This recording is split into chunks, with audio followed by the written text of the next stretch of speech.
Hi അസ്സാം വലൈക്കും. ഇന്ന് ഞാൻ വന്നിട്ടുള്ളത് അടിപൊളി ടേസ്റ്റി ആയിട്ടുള്ള ഒരു ചിക്കൻ്റെ റെസിപ്പി ആയിട്ടാണ് കേട്ടോ. ഈ ഒരു ചിക്കൻ തയ്യാറാക്കാൻ വേണ്ടിയിട്ട് മെയിനായിട്ട് വേണ്ടത് ചെറിയ ഉള്ളിയും അതുപോലെ തേങ്ങയും കൂടിയാണ്. അപ്പോൾ തേങ്ങയും ചെറിയ ഉള്ളിയൊക്കെ ഇട്ടിട്ട് തയ്യാറാക്കിയിട്ടുള്ള ഈ ഒരു ചിക്കന് നമുക്ക് എങ്ങനെയാണ് തയ്യാറാക്കിയതെന്ന് കണ്ടു നോക്കാം. അപ്പോൾ അതിന് വേണ്ടിയിട്ട് ഞാനിവിടെ 1.5 കിലോ ചിക്കൻ എടുത്തിട്ടുണ്ട്. കഴുകി വൃത്തിയാക്കിയതിന് ശേഷം അതിലേക്ക് ആവശ്യത്തിനുള്ള ഉപ്പിട്ട് കൊടുക്കുക. ഇനി ഒരു 1/4 ടീസ്പൂൺ മഞ്ഞൾപ്പൊടിയും ഒരു 3/4 ടേബിൾ സ്പൂണോളം മുളക് പൊടിയും കൂടി ചേർത്ത് കൊടുക്കുക കേട്ടോ. മുളക് പൊടിയൊക്കെ അവനവൻ്റെ എരിവിനനുസരിച്ച് ചേർത്ത് കൊടുക്കുക. ഇനി ഇതിലേക്ക് പെരുംജീരകത്തിൻ്റെ പൊടിയും അതുപോലെ കുരുമുളക് പൊടിയും ചേർത്ത് കൊടുക്കുക. ഒരു ടേബിൾ സ്പൂണ് ഇഞ്ചി വെളുത്തുള്ളി പേസ്റ്റും കൂടി ചേർത്ത് കൊടുത്തിട്ട് കൈ വെച്ചിട്ട് നല്ലോണം ഒന്ന് കുഴച്ച് മാറ്റി വെക്കുക കേട്ടോ. ഒരു 10 മിനിറ്റ് നമുക്കിതൊന്ന് റെസ്റ്റ് ചെയ്യാനായിട്ട് വെച്ച് കൊടുക്കാം. ആ ഒരു സമയം കൊണ്ട് നല്ല അടികട്ടിയുള്ള ഒരു ചട്ടി എടുത്തിട്ട് ഒന്ന് ചൂടാകാനായിട്ട് വെച്ച് കൊടുത്തിട്ടുണ്ട് കേട്ടോ. ചട്ടി ഒന്ന് ചൂടായി വരുന്ന സമയത്ത് ഇനി നമുക്കിതിലേക്ക് 2-3 ടേബിൾ സ്പൂൺ വെളിച്ചെണ്ണ ഒഴിച്ച് കൊടുക്കുക. വെളിച്ചെണ്ണയിൽ തന്നെ ഇത് തയ്യാറാക്കാം കേട്ടോ. ഇനി ഇതിലേക്ക് 1.5 കപ്പ് ചെറിയ ഉള്ളി കൂടി ചേർത്ത് കൊടുക്കുന്നുണ്ട്. ഇനി ഇതൊന്ന് എണ്ണയിലിട്ടിട്ട് ഒന്ന് ചെറുതായിട്ടൊന്ന് വഴറ്റിയെടുക്കാം കേട്ടോ. ഇനി ചെറിയ ഉള്ളിയൊക്കെ ചെറുതായി ഒന്ന് വഴന്ന് വരുന്ന ഈ സമയത്ത് ഇനി നമുക്കിതിലേക്ക് വേണ്ടത് ചെറിയ ഉള്ളി എടുത്ത അതേ സെയിം കപ്പിൽ തന്നെ 1.5 കപ്പ് തേങ്ങയും കൂടിയാണ്. അതും കൂടി ഇട്ട് കൊടുത്തിട്ട് തേങ്ങൻ്റെ കളറൊക്കെ ഒന്ന് മാറി ഒരു ഗോൾഡൻ കളർ ആവുന്നത് വരെ നമുക്കിതൊന്ന് വഴറ്റിയെടുക്കാം.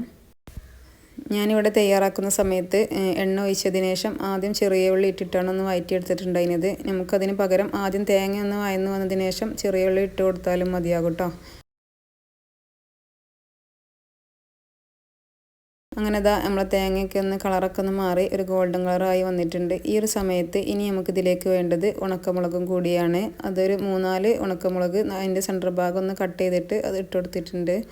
ഇനി നമുക്കിതിലേക്ക് വേണ്ടത് കറിവേപ്പിലയും കൂടിയാണ്. അതും കൂടി ഇട്ട് കൊടുക്കുക. എന്നിട്ട് എല്ലാതും കൂടി ഒന്നും കൂടി ഒന്ന് മിക്സാക്കി കൊടുക്കുക കേട്ടോ. ഇതെല്ലാം കൂടിയിട്ട് ഒന്നും കൂടി ഒന്ന് മിക്സാക്കി കൊടുക്കുക.